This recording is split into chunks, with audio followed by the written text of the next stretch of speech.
es una historia envuelta en mitos y leyendas.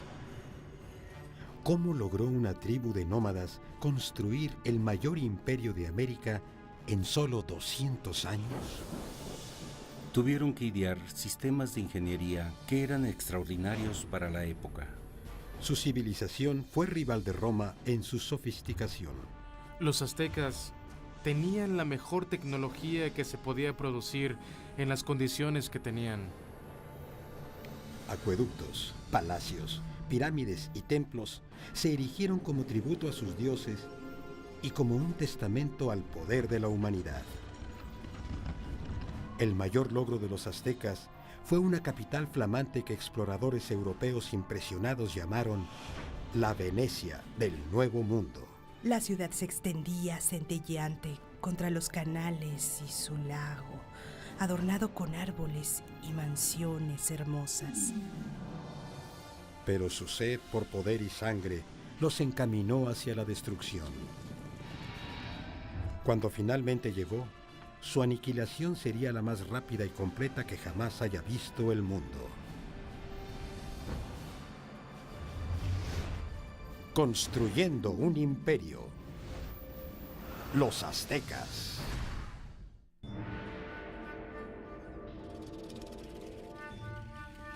(1325 después de Cristo), México Central, casi México Distrito Federal actual. Una jovencita, apenas una adolescente, celebra su boda inminente. Es la hija de un rey tribal y está por unirse a la tribu nueva que ha sido invitada en su reino. Esa tribu se conoce ahora como los aztecas. Como parte del ritual, 5 nobles aztecas la llevan a un templo antiguo para la ceremonia. Pero al llegar a la cima, los nobles de repente la alejan del altar y la ponen en una losa frente al templo, usado para sacrificios. Cada hombre sostiene una extremidad, mientras un quinto alza un cuchillo de obsidiana. En un movimiento, lo clava en su pecho y extrae su corazón que aún latía. Esa tarde, el rey es invitado a una ceremonia para festejar el matrimonio. En vez de eso, encuentra a un sacerdote bailando y usando la piel de su hija. Como parte del ritual, los aztecas la desollaron para honrar al dios de la fertilidad. El rey vio esto y quedó horrorizado por lo que vio, su querida hija. Entonces él y sus hombres persiguieron a los aztecas de inmediato al lago, a una isla, donde buscaron refugio. La isla pantanosa no era un lugar acogedor, pero de aquí los aztecas desafiarían toda expectativa y forjarían al imperio más poderoso de América.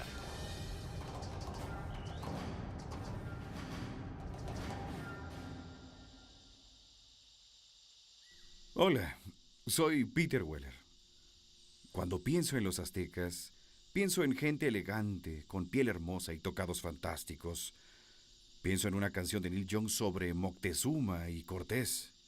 Pero también pienso en cuchillos, en obsidiana penetrando pechos y manos extirpando corazones sangrantes y sosteniéndolos en lo alto. La mayoría de los sacrificios se realizaban en un templo en la cima de una pirámide como esta. Los aztecas sentían que sin esas ofrendas, el sol literalmente dejaría de salir y el universo moriría.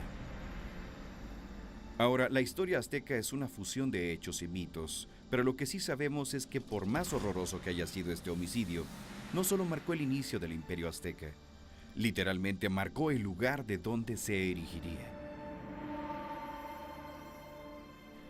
La isla a donde fueron desterrados los aztecas después de su sacrificio desastroso de la princesa estaba en el lago de Texcoco, el más grande de 5 lagos conectados que cubren un valle de 64 kilómetros por 112. Hoy este valle, alguna vez vasto y abierto, está repleto con lo que hoy es México Distrito Federal actual, una de las ciudades más grandes del mundo. Pero hace 700 años la isla estaba tan pantanosa que nadie la había reclamado. Ahora, al admirar el lago, el líder azteca Tenoch anunció a sus seguidores que vio un águila sobre un cactus en medio del lago, una señal de los dioses de que estaban en casa. Llamarían a su ciudad Tenochtitlán. La vida es dura para los aztecas en los primeros días de Tenochtitlán, pero tienen una visión. La visión de una ciudad poderosa, inspirada en una ciudad antigua y legendaria a solo 40 kilómetros de ahí. Llamaron a esta ciudad Teotihuacán, o Ciudad de los Dioses. Sabemos muy poco sobre Teotihuacán, pues lo único que hay son restos arqueológicos. No tenemos escritos ni documentación alguna que realmente cuente qué pasaba en esta gran ciudad. Estaba en ruinas incluso en épocas de los aztecas, pero creían que era territorio de los dioses y el lugar del nacimiento del sol. El lugar que los aztecas veneraban más en Teotihuacán era una pirámide que se elevaba sobre los árboles. Fue llamada la Pirámide del Sol.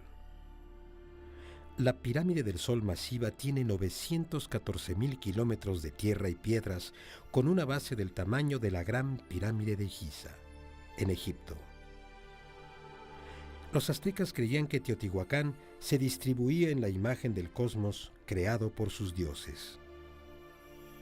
Ahora era esta imagen la que intentarían replicar en la construcción de su ciudad nueva, Tenochtitlán. El que asumiría el reto fue un líder azteca llamado Acamapixtli. En 1376 se embarcó en un plan ambicioso para crear una ciudad avanzada en Tenochtitlán.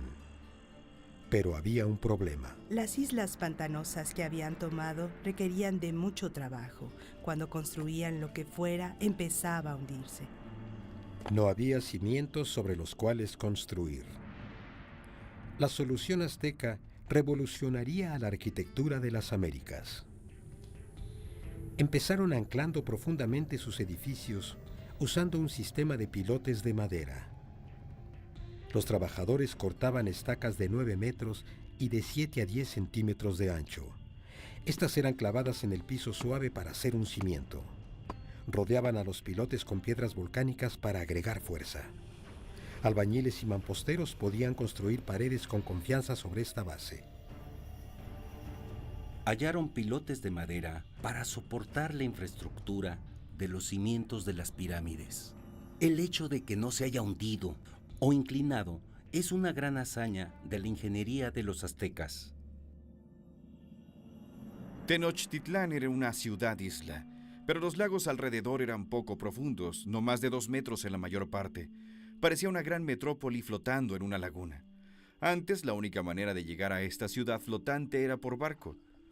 Pero los aztecas diseñaron unos pasos elevados, a veces de 13 metros de ancho, que conectarían la ciudad con las provincias en tierra. Los pasos elevados se apoyaban en pilotes de madera, como los que soportaban a los templos y edificios. Miles de pilotes debían clavarse profundamente en el fondo del lago, y esto creó un reto logístico que solo podía solucionarse con una mano de obra fuerte y hábil, junto con los mejores ingenieros. Para construir un paso elevado, se distribuyeron 2 filas de estacas. Luego se llenó el espacio entre ellas con piedras y tierra hasta llegar a varios metros sobre el nivel del agua. Esto permitió que el paso resistiera grandes pesos. Estos pasos se construyeron muy rectos, eran muy anchos, con puentes que se abrían y eso conectaba a la ciudad con el norte, oeste y sur. Los pasos permitían a los aztecas transportar materiales más grandes y pesados para construir. Pero esto presentó un reto nuevo. No hay bestias de carga en Mesoamérica, entonces todo debían hacerlo con humanos. No había carros ni ruedas. Pequeñas cargas se llevaban en la espalda con una cuerda sostenida por la frente. Piezas grandes como bloques de piedra o esculturas para un templo se arrastraban por grandes cantidades de hombres jalando cuerdas y tal vez usando troncos como rodillos. Cuenta la leyenda que una piedra para el templo requirió la fuerza de 50,000 hombres para arrastrarla de las montañas por el paso elevado hasta la ciudad. El Paso también presenta a los aztecas otra manera de llevar agua a Tenochtitlán.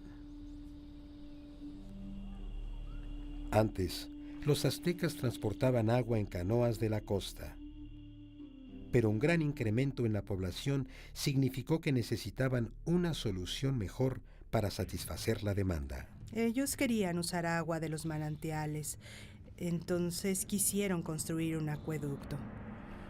Pero los manantiales estaban bajo control de la tribu dominante de la región, los despiadados tepanecas.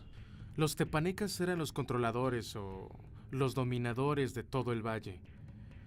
Tenían un imperio muy fuerte. Ellos eran amos del valle. Los aztecas les rendían tributo. Al crecer la población azteca, la tensión con los tepanecas empezó a aumentar. Los aztecas decidieron emitir un ultimátum que cambiaría el equilibrio de poder en la región. La gente de Tenochtitlán no solo exigía que los tepanecas les dieran agua, también exigían que ayudaran a construir el acueducto. La respuesta de los tepanecas fue rápida y brutal. El rey tepaneca, Maxtla, envió a asesinos, quienes asesinaron al líder azteca a sangre fría. Fue la gota que derramó el vaso. Luego de décadas de dominio, los aztecas finalmente podrían actuar y hacerle la guerra a sus caciques despiadados. Lanzarían una serie de proyectos para edificios muy ambiciosos alrededor de su ciudad-isla que les daría la reputación como los mejores ingenieros. La tribu fundadora de los aztecas se llamaban a sí mismos los Mexica. México recibe su nombre de esta tribu. Es 1428 y los aztecas declararon la guerra a sus caciques, una tribu llamada los tepanecas. Pero para derrotarlos, necesitarían la ayuda de sus vecinos. Los aztecas se acercaron a la ciudad-estado, Texcoco. Ahí, un líder decisivo estaba ascendiendo. Se llamaba Netzahualcóyotl. Su liderazgo dominante sería instrumental para forjar al imperio azteca. Con Netzahualcóyotl apoyándolos, los aztecas atacarían a la yugular. Lanzaron un ataque con todo contra la capital tepaneca. Después de un sitio de más de 100 días, rompieron la defensa tepaneca y mataron a sus opresores. Después de capturar al rey Maxtla, Netzahualcóyotl personalmente le sacó el corazón y roció su sangre en las aguas del lago de Texcoco. De repente, las tornas se volvieron. Es el momento exacto del inicio del imperio, y los aztecas se volvieron líderes del Valle de México. Después de conquistar el Valle de México, los aztecas ahora podían volcar su atención a traer agua limpia a su ciudad creciente. Increíblemente, los aztecas diseñarían y construirían independientemente algo que pocos imperios lograrían dominar: el acueducto. El acueducto tenía 2 canales, cada uno de 10 centímetros de alto y 7 centímetros de ancho. Uno se limpiaría y se le daría mantenimiento, y el otro se usaba para que el flujo de agua no se interrumpiera. El tubo doble del acueducto medía 5 kilómetros de la orilla al centro de la ciudad-isla. En la ciudad, el agua fluía en fuentes públicas y en represas. Se distribuía al público en tarros de barro o por canoa. En comparación con los europeos, los aztecas eran gente muy limpia. Sabemos que el emperador se bañaba 2 veces al día. En términos de higiene, los aztecas eran más avanzados que los europeos. Mientras los nobles aztecas se bañaban en lujo, en esta época en Europa, la plaga causada por condiciones insalubres mataba a millones. El baño de Netzahualcóyotl fue de los más especiales en las Américas. Tenía un sistema de acueducto sofisticado que también llevaba agua a los jardines de su palacio. Atrás de mí está la colina Texcutzinco, y aquí Netzahualcóyotl construyó un palacio de placer fantástico, y alrededor de este palacio un jardín botánico con todas las flores de Mesoamérica. Netzahualcóyotl traía agua desde Sierra Nevada hasta la colina y su palacio solo para regar sus plantas. Para instalar ahí un acueducto, Netzahualcóyotl tuvo que llenar un gran cañón entre Tezcutzinco y la siguiente colina. Al llegar el agua a la primera colina, se juntaba en piscinas pequeñas, hechas para controlar la velocidad del flujo antes de que llegara al acueducto. Después de cruzar el acueducto, el agua viajaba en un circuito alrededor de la colina de Tezcutzinco. Se derramaba por las orillas en cascadas fabricadas para regar los jardines. Llegaba a una piscina de piedra casi perfecta que llamaban el Baño del Rey. Desde aquí podía ver su dominio en Texcoco y también su jardín botánico, al que regaba con su acueducto. Realmente es baño digno de un rey. Para mediados del siglo XV, con su imperio creciendo, era hora que los aztecas eligieran al líder soberano. Se llamaba Moctezuma y sería el primero de 2 emperadores con este nombre famoso. Lo primero en la agenda de Moctezuma era ampliar las fronteras del imperio. Los aztecas tomaron ciudades-estado al sur del valle de Oaxaca, al oeste por el Pacífico y al este por el Golfo de México. En 1449, el imperio azteca tenía 15 millones de habitantes. En solo 100 años, los aztecas lograron lo imposible. Derrocaron el orden mesoamericano. Pero mientras los aztecas dominaban militarmente, su ciudad-isla era vulnerable a otra clase de enemigo. Como Nueva Orleans, Tenochtitlán estaba en constante lucha con el agua. Uno de los primeros proyectos de Moctezuma era proteger a su ciudad del agua que la rodeaba. Esto es lo que queda del lago de Xochimilco, en el sur de la Ciudad de México. En épocas aztecas, la ciudad de Tenochtitlán. Al igual que los otros 4 lagos rodeándolos, se llenaba con lluvia. No había ríos a donde desaguar. Cuando llovía simplemente subía el nivel, y cuando llovía fuerte llegaba a entrar a la ciudad. Justo esto pasó a mediados del siglo XV. Una inundación de proporciones catastróficas arrasó por dentro a Tenochtitlán. La ciudad imperio fue casi destruida, y la civilización azteca tuvo que depender del genio de sus ingenieros de nueva cuenta, y de uno en particular. Moctezuma solicitó la ayuda de su aliado Netzahualcóyotl para proteger a la ciudad que reconstruía. Netzahualcóyotl diseñaría una solución que lo haría el mejor ingeniero del continente. Su plan era crear una zona segura alrededor de la ciudad con una gran presa que protegería a la gente y a Tenochtitlán. Fue diseñada para ser más grande que cualquier trabajo en las Américas en esa época. Medía 16 kilómetros al este de la ciudad y abarcaba de la orilla sur hasta el norte del lago. Las paredes eran construcción de mimbre, hecha de palos, juncos, piedras y tierra. Como el lago no era hondo, la presa solo medía 6 metros de alto y 8 metros de ancho. Netzahualcóyotl le agregó con puertas, probablemente puertas de madera que podían elevarse o bajar para controlar el nivel del agua. La presa también tenía otro propósito: protegía su suministro de agua. Era importante construir un mecanismo de defensa para mantener afuera al agua salada del área occidental de agua fresca del lago. Napoleón dijo: un ejército marcha con su estómago. Un suministro amplio de comida para la gente es algo básico en el desarrollo de cualquier civilización. Pero los aztecas perfeccionaron un método único, no solo para suministrar a su población con comida, también para alimentar la expansión militar de su imperio. Esta ingeniería revolucionaria se llamaba Chinampa, un sistema que les permitía crear una tierra nueva donde cultivar y vivir. Si vas a tener una ciudad de cualquier tamaño, tienes que darles vivienda.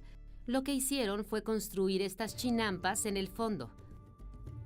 Básicamente, una chinampa es una isla artificial construida en el lago.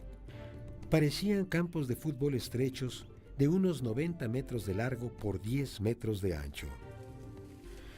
Una chinampa se construye al hilar una red de palos flotando en el agua y apilando juncos sobre ellos. Se embarraba lodo del fondo del lago y se apilaban encima los juncos para formar la chinampa. Requirió de 4 a 6 hombres y 8 días para construir una chinampa común. Estaban conectadas a la ciudad por canales de navegación masivos que le tomaría a cientos de hombres 50 días construir. Una chinampa podía producir hasta 7 cultivos al año, mientras que una granja podía producir 1, 2 o a lo mucho 3. Al estar lista la cosecha en una chinampa, la semilla para otra se asomaba del lodo que se rociaría en un barco adyacente. Cuando el semillero estaba listo, se transportaba a la chinampa y este ciclo se repitió muchas veces en miles de chinampas. Fue esta tecnología la que transformó a Tenochtitlán de un pueblo tribal cualquiera a una ciudad-estado dominante del siglo XIV. Con la infraestructura de su ciudad colocada y muchos territorios bajo su control, los aztecas llevarían las fronteras de su imperio más lejos que nunca. Crearían una gran red de caminos, supercarreteras aztecas. Pero conforme crecía el imperio, también su práctica de sacrificios humanos. Pronto, ríos de sangre fluirían por las calles de Tenochtitlán. La esperanza de vida promedio de un azteca eran 37 años.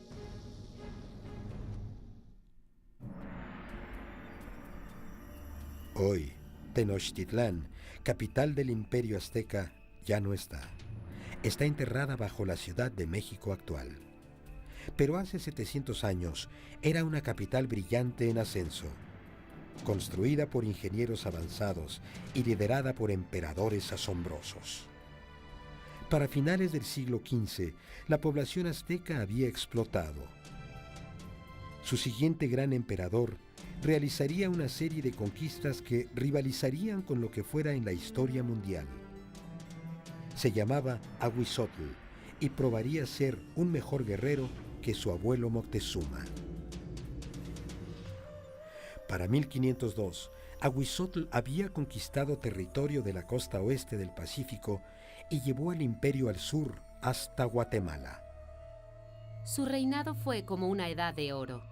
Fue el rey que abrió las rutas de transporte, rutas de comunicación a la costa y a tierras bajas de donde los aztecas obtenían sus mayores lujos. Plumas tropicales relucientes, el oro, piedras preciosas que nobles y gobernantes usaban como símbolos de su clase social.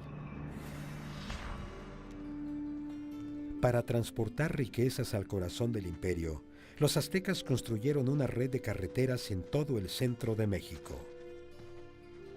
Se colocaron mensajeros de relevo cada 8 kilómetros para crear un tipo de Federal Express antiguo. Mensajes o bienes se podían enviar 300 kilómetros del Golfo a Tenochtitlán en 24 horas. Más rápido que el correo hoy en día.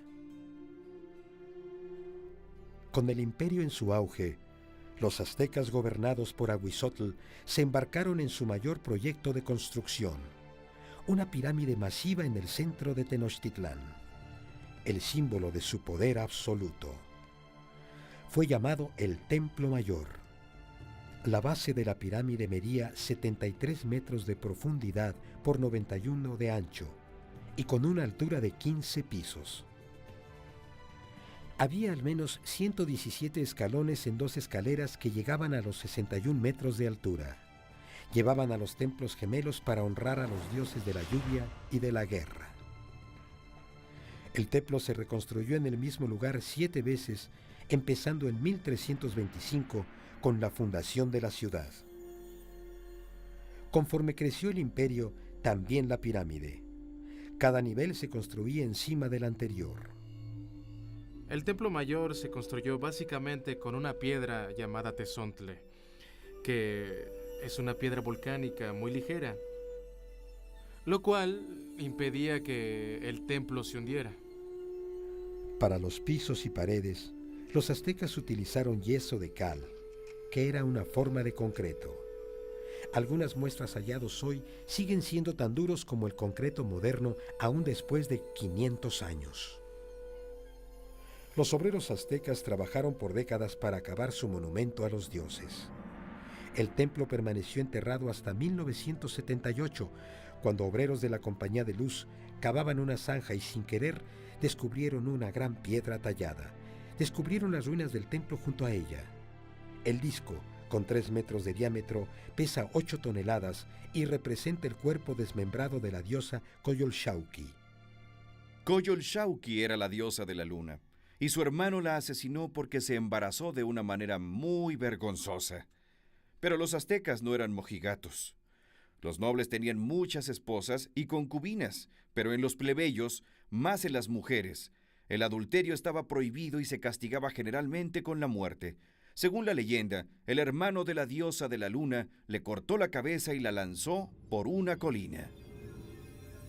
Los aztecas recreaban este homicidio con frecuencia en fiestas durante su año. Decapitaban a sus víctimas en la cima de la pirámide y luego empujaban al cadáver por las escaleras hasta la gran piedra de abajo. Para los romanos, su tesoro más preciado era el oro. Para los egipcios, la vida después de morir. Para los aztecas era la sangre humana. Tenían un sentido de reciprocidad con los dioses. Necesitaban darle las gracias a los dioses dando lo más precioso que tenían, sangre humana. Los aztecas la llamaban agua preciosa y creían que si los dioses no la recibían en cantidades masivas, el mundo se acabaría. Era común adornar las paredes de los templos con sangre humana fresca y el olor debió ser horrible. Para dedicar su expansión del templo mayor, el emperador Ahuizotl hizo un sacrificio masivo. Las cabezas de las víctimas se exponían en potros para cráneos alrededor del templo. Según las crónicas, se dice que sacrificaron a 20,000 personas. Desde un punto de vista práctico y científico, suena imposible. Creo que la crónica escrita por fuentes españolas nos dice que a sus ojos eran muchos. Al seguir el reino de Ahuizotl, el derrame de sangre se disparó. La vida en Tenochtitlán se volvió una orgía de muerte. Amigos y enemigos eran traídos a ver los sacrificios. Siempre era un sacrificio ritual o un evento ritual, pero también era una declaración política. Era una manera de intimidar. Para cuando murió Ahuizotl, los aztecas habían institucionalizado las matanzas de sacrificio. Hicieron de matar en el campo de batalla una forma de arte. Eran los guerreros más feroces de América, un cuadro élite que tendría un templo nuevo dedicado a ellos. Pero ni ellos estaban preparados para la guerra de los mundos que estaba por llegar. Los aztecas usaban obsidiana para tallar sus hojas. Era una piedra volcánica tan filosa que se utiliza en cirugía ocular hoy en día. 1502. Ahuizotl, emperador de los aztecas, está muerto. Moctezuma II, ex sacerdote de 34 años, sube al poder. En otro mundo, en España, un notario de 18 años llamado Hernán Cortés se prepara para cruzar el Atlántico para unirse a la conquista del nuevo mundo de su país. Este es el apogeo del Imperio Azteca. Cubre al menos 130,000 kilómetros desde Tenochtitlán hasta ambas costas y el sur hasta Guatemala. 25 millones de personas viven gobernadas por los aztecas. 38 provincias que contenían innumerables ciudades-estado pagaban un gran tributo haciendo al emperador y a los nobles muy ricos. La ciudad se expandió, brillaba en sus canales y en su lago, rodeado de árboles y hermosísimas mansiones. Moctezuma II presidía sobre todo eso. Era conocido por su habilidad política y conocimientos militares. Era un líder fuerte. Masacró a la población de pueblos que no se sometían a su gobierno. Pero por dentro se sentía preocupado. Al parecer, Moctezuma era un individuo pasivo. Tal vez hasta era depresivo. Cuenta la leyenda que cuando vio pasar un cometa sobre Tenochtitlán, pasó toda la noche llorando. Al pasar las semanas, se volvió más paranoico. Pero en el apogeo de su obsesión con lo sobrenatural, una amenaza muy real se acercaba por el mar. Espías apostados en el Golfo reportaron avistamientos extraños en la costa y no los podían describir. Nunca habían visto botes. No tenían palabra para describirlos. Los indios se referían a esos botes como montañas que se mueven en el agua. En 1519, después de navegar de Cuba, Cortés atracó con 11 de las montañas flotantes, 500 hombres y 50 caballos en el Golfo de México, a 320 kilómetros al sureste de Tenochtitlán. Las tribus estaban asombradas por estos hombres con armadura metálica y animales que no conocían. Al entrar más a tierra, las tribus que resistieron fueron masacradas, pero otras les suministraron provisiones y hombres. Una de las maneras en que un noble en el Golfo ganaba favores era dándole a Cortés y a su compañía un grupo de mujeres, no solo para la limpieza, claramente también para servir de cortesanas y para proveerles servicios sexuales. A cada uno de ellos, por supuesto. Entre las concubinas, una en particular atrajo la atención de Cortés. Era la hija de un cacique vendida como esclava y se llamaba la Malinche. Desarrollaron una relación íntima y después de un tiempo tuvo su hijo. Él debió ser uno de los primeros mestizos en el Nuevo Mundo. Pero era mucho más que una amante. Se volvió intérprete para Cortés y su papel se extendió a consejera e intermediaria entre él y los aztecas. No solo era su traductora, también le podía decir lo que se decía y que él no debía oír ni entender. La red de mensajeros de Moctezuma lo mantenía informado de las acciones españolas. Era claro que se dirigían a su ciudad. Al avanzar hacia Tenochtitlán, en el verano de 1519, Cortés reunió un ejército de miles. El ejército de guerreros de Moctezuma estaba estimado en cientos de miles. Usaban disfraces de animales en el campo de batalla para intimidar a sus oponentes. Parte era espectáculo. Había disfraces increíbles para diferentes guerreros. Los guerreros más importantes eran los caballeros vestidos de jaguares y águilas. Los caballeros aztecas eran iniciados en ceremonias sagradas en templos como este. Este es el Templo Cueva en Malinalco, uno de 6 templos en esta ladera remota al sur de la Ciudad de México. Lo terminó Moctezuma II en 1502, poco después de su coronación. En Europa, Miguel Ángel estaba creando al David en la República de Florencia. Pero mientras Miguel Ángel tallaba al David, los aztecas tallaban este templo en la ladera de esta montaña. Y es el único templo en el hemisferio occidental construido de esta manera. Al final de las escaleras de Cuauhcali están las esculturas de 2 jaguares. Junto a las puertas están los restos de 2 guerreros. La puerta en sí representa la boca abierta de una gran serpiente. Puedes ver cómo su lengua sale de la habitación. Los aztecas creían que esta era la entrada al vientre de la tierra. Los guerreros privilegiados venían aquí.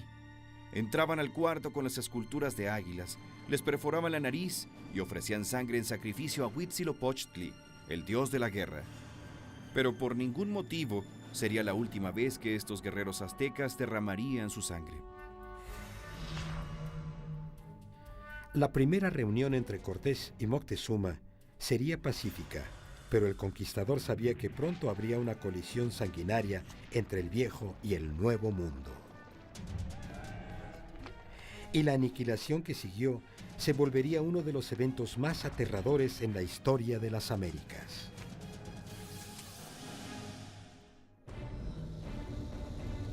Los granos de cacao eran tan valiosos para los aztecas que hasta se usaban como moneda.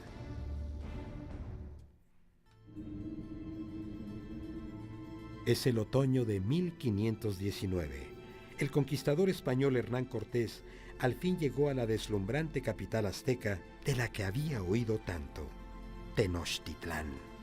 Cuando los españoles vieron Tenochtitlán por primera vez, pensaron que tenían una visión encantada, que entraban en un sueño. Una fuerza masiva de guerreros nativos aliados contra los aztecas lo acompañan mientras avanza hacia la ciudad. La reunión de Cortés y Moctezuma en El Paso, aproximándose a Tenochtitlán, tuvo que ser de los eventos más notorios en la historia. Es realmente una reunión entre dos mundos diferentes. Cortés ofreció su mano, pero en cuanto lo hizo el tocar a Moctezuma, los nobles a su alrededor empujaron a Cortés y le dijeron: no, es una gran indignación. Nadie toca a Moctezuma, el gran señor de la tierra. La reunión de los dos mundos fue pacífica, pero estaba llena de tensión. Para esta época, Moctezuma se había vuelto impulsivo y bastante irracional. Tenía rachas de histeria. Este encuentro fue un momento para ver las fuerzas internas. Pero los aztecas tenían un sistema diplomático y de guerra que era bastante ingenuo a comparación del sistema engañoso de los europeos. Moctezuma invitó a los españoles a quedarse en uno de sus palacios. Probaría ser un error catastrófico. Al entrar los españoles a la ciudad, estaban tan asombrados que creían que soñaban. En el corazón de la ciudad se encontraba el palacio colosal del emperador. El palacio de Moctezuma II era un complejo masivo que se extendía 2 hectáreas cerca del gran templo. Uno de los españoles notó que cada día en el palacio se reunían 600 nobles y oían la palabra de su emperador. Moctezuma recibió a los españoles en la cámara de recepción grande, justo pasando la entrada principal, hecha para que el emperador pareciera omnipotente. Pero el palacio de Moctezuma sería el último que construirían los aztecas. No había pasado una semana de visita y los españoles atacaron a la yugular, secuestrando a Moctezuma. Fue una maniobra audaz, pero valió la pena. El imperio parecía ser suyo.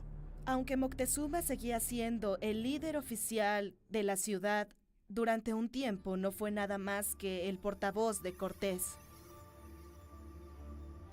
Durante 6 meses, las tensiones dentro de Tenochtitlán fueron aumentando lentamente.